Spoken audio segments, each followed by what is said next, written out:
गोट India tour पर आए football के सुपरस्टार लियोनेल मेसी को भारत में सॉल्ट लेक स्टेडियम में सम्मानित किया गया। कोलकाता में सेलिब्रिटी फ्रेंडली मैच समेत कई इवेंट्स में शामिल होंगे मेसी और आज ही हैदराबाद होंगे रवाना। कोलकाता में मेसी ने अपनी 70 फीट ऊंची प्रतिमा का अनावरण किया। लेक टाउन में मेसी की सबसे ऊंची प्रतिमा का निर्माण किया गया। कोलकाता में अभिनेता Shahrukh Khan footballer Lionel Messi से मिले।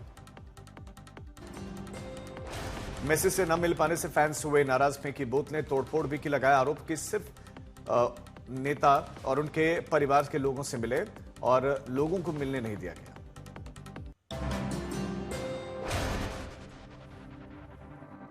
मेसी के कार्यक्रम में हुए कुप्रबंधन पर ममता बनर्जी ने लोगों से मांगी माफी, बोली कि मैं स्तब्ध हूं।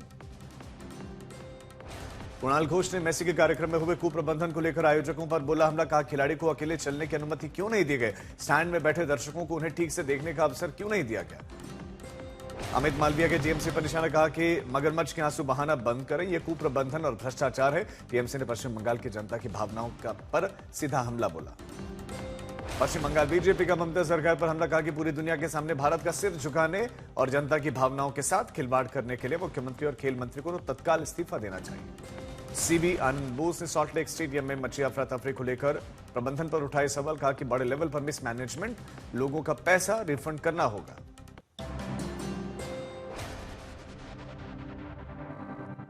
नीतीश सरकार ने मंत्रियों के विभागों में किया फेरबदल, उच्च शिक्षा और युवा रोजगार विभाग के नए आवंटन हुए। अरुण शंकर प्रसाद के विभागों में बदलाव हुआ। युवा विभाग अब शिक्षा और कौशल विकास से जुड़ा होगा।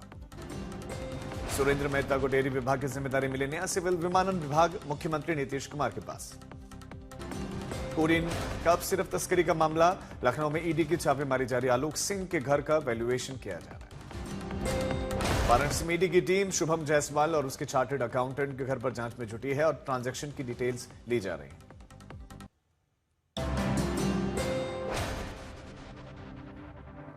संसद हमले की 24वीं बरसी, पीएम मोदी ने शहीद जवानों को श्रद्धांजलि दी। संसद पर साल 2001 के आतंकी हमले की याद में देश भर में रखा गया श्रद्धांजलि कार्यक्रम। शहीदों को श्रद्धार्पित करते हुए विपक्ष और एनडीए सांसद एक साथ दिखाई दिए। किरण रिजिजू ने ट्वीट करके संसद हमले के शहीदों को देश ने भावभीनी श्रद्धांजलि दी और लोकतंत्र की रक्षा में उनके साहस और बलिदान को याद किया। देशभक्ति और कर्तव्यनिष्ठ के प्रतीक बने संसद हमले के शहीदों को सम्मानजनक श्रद्धांजलि दी गई।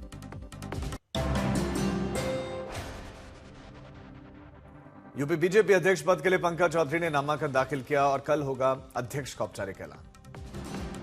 सूत्रों के मुताबिक केंद्रीय वित्त राज्य मंत्री पंकज चौधरी के नाम यूपी बीजेपी अध्यक्ष की रेस में सबसे आगे और बनना भी उनका लगभग तय। कल देर शाम लखनऊ में राष्ट्रीय संगठन मंत्री की अध्यक्षता में लंबा मंथन चला। डिप्टी सीएम केशव प्रसाद मौर्य ने कहा बीजेपी लोकतांत्रिक प्रक्रिया से चुनाव करा रही है। 19 दिसंबर से शुरू होगा यूपी विधानसभा का शीतकालीन सत्र। एसआईआर को लेकर हो सकता है हंगामा।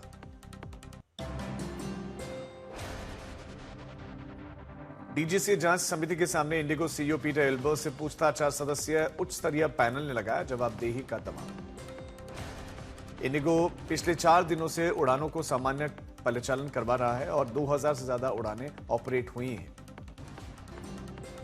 इंडिगो ने ऑपरेशनल रुकावट की जांच के लिए अनुभवी अंतर्राष्ट्रीय विमानन विशेषज्ञ को नियुक्त किया।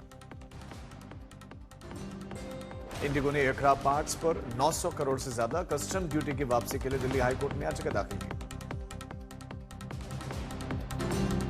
डीजीसीए नियमों पर मार्क डी मार्टिन का आरोप, पायलट की मौत के बाद भी इंडिगो ने सुरक्षा नियमों का पालन नहीं किया है।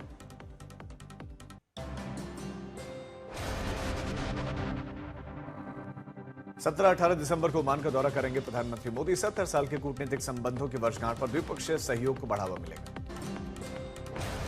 यूपी डिफेंस इंडस्ट्रियल कॉरिडोर में 62 कंपनियों को 977 हेक्टेयर से ज्यादा जमीन आवंटित। 11,997 करोड़ निवेश तय। यूपी रक्षा विनिर्माण में बन रहे ग्लोबल हब डिफेंस कॉरिडोर के तहत 197 एमओयू साइन किए गए। 110 कंपनियां पाइपलाइन में, नई नौकरियों की संभावना। अयोध्या में राम मंदिर प्राण प्रतिष्ठा की दूसरी वर्षगांठ 31 दिसंबर को 7 उप मंदिरों पर ध्वजवंदन होगा। सुकमा में 10 नक्सलियों ने सरेंडर किया। AK-47 SLR जैसे आधुनिक हथियारों के साथ सरेंडर करवाया गया।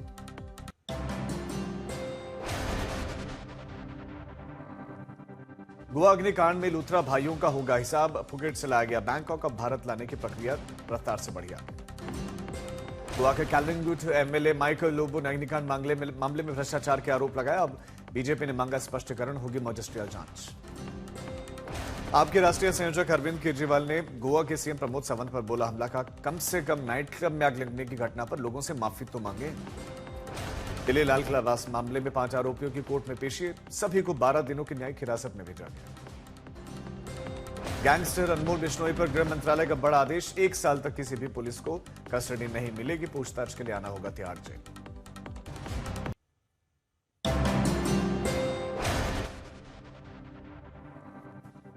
दो 2027 में जनगणना के लिए कैबिनेट के 11,718 करोड़ का बजट किया मंजूर। डिजिटल होगी प्रक्रिया, केंद्रीय मंत्री अश्विनी वैष्णव ने जानकारी दी।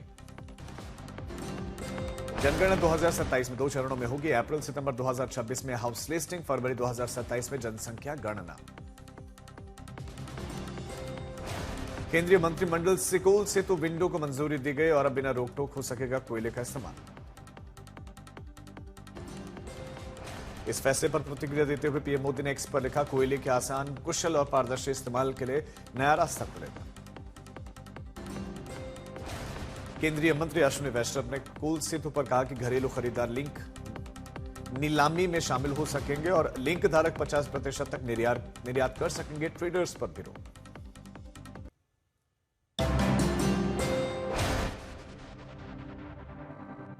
आज छत्तीसगढ़ के जगदलपुर दौरे पर गृह मंत्री अमित शाह बस्तर ओलंपिक्स इवेंट के समापन समारोह में शामिल हुए। नक्सली कमांडर हिडमा के खात्मे के बाद गृह मंत्री अमित शाह का पहला छत्तीसगढ़ का दौरा, कई सरकारी कार्यक्रम में लेंगे भाग, साथ ही बीजेपी नेताओं के साथ करेंगे बैठक।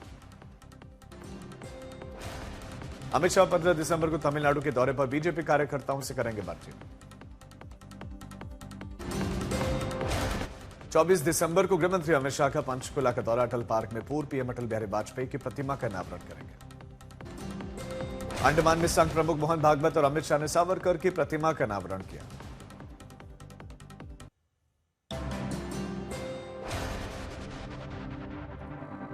बिहार के डिप्टी सीएम विजय सिन्हा ने रेत माफिया के साथ सांठगांठ को लेकर पुलिस को दी चेतावनी, कहा कि अवैध खनन पर 0 टॉलरेंस रहेगा। चुनाव हारने के बाद तेज प्रताप यादव का सबसे पहले आज तक पर इंटरव्यू, बताया कि तेज प्रताप की पार्टी यूपी और बंगाल में भी लड़ेगी विधानसभा का चुनाव। तेजस्वी पर तंज कसते हुए तेज प्रताप बोले कि कुछ लोग चुनाव हारने के बाद शांत पड़ गए। जस्टिस जीआर स्वामीनाथन के खिलाफ महाभियोग प्रस्ताव का 56 पूर्व जजों ने किया विरोध, कहा कि यह न्यायपालिका पर दबाव बनाने की कोशिश। पूर्व जजों ने खुले पत्र में आरोप लगाया कि यह कदम जजों को डराने और राजनीतिक प्रभाव डालने का एक प्रयास।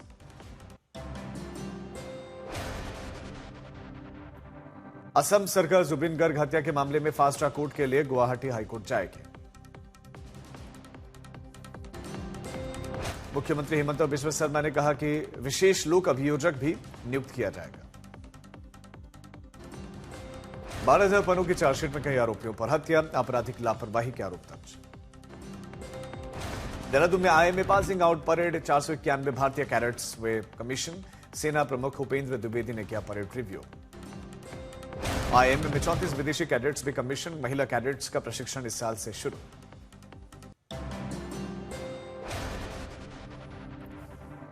केरल स्थानीय निकाय चुनाव, शुरुआती रुझानों में सभी डिवीजनों में सीपीआईएम नेतृत्व वाला एलडीएफ आगे। 86 नगर पालिकाओं में एलडीएफ आगे, यूडीएफ और एनडीए के बीच में कांटे की टक्कर। त्रिवेंद्रम निगम में बीजेपी नेतृत्व वाली एनडीए की जीत। शशि थरूर का संसदीय क्षेत्र है तिरुवनंतपुरम। सुपरस्टार रजनीकांत तिरुमला मंदिर में सुबह सवेरे दर्शन किए, परिवार के साथ पहुंचे। रजनीकांत ने भगवान को 72 किलो प्रसाद चढ़ाया और तुलाबा राम के साथ भव्य भेंट की।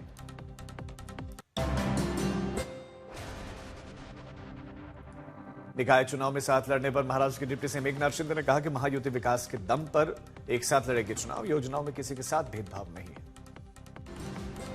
एकनाथ शिंदे ने आगे कहा कि सरकार का काम चुनाव परिणाम में दिखेगा और हर हार से विपक्ष डर रहा है। महाराष्ट्र में महायुति गठबंधन की घोषणा पर सियासत गर्म।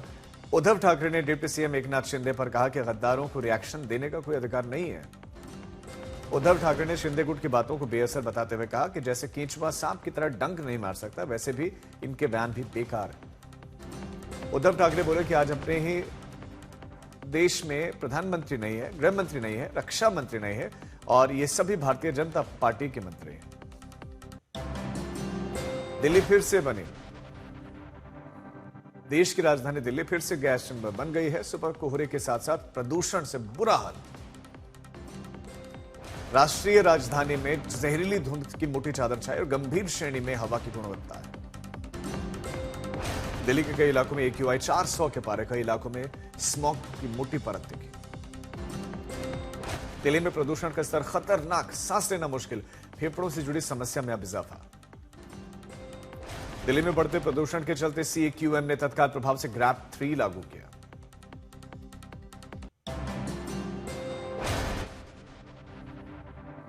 शिमला में सूखी ठंड से लोग हैं परेशान। साल के अंत तक बर्फबारी की उम्मीद से सैलानियों की तादाद बढ़ रही है।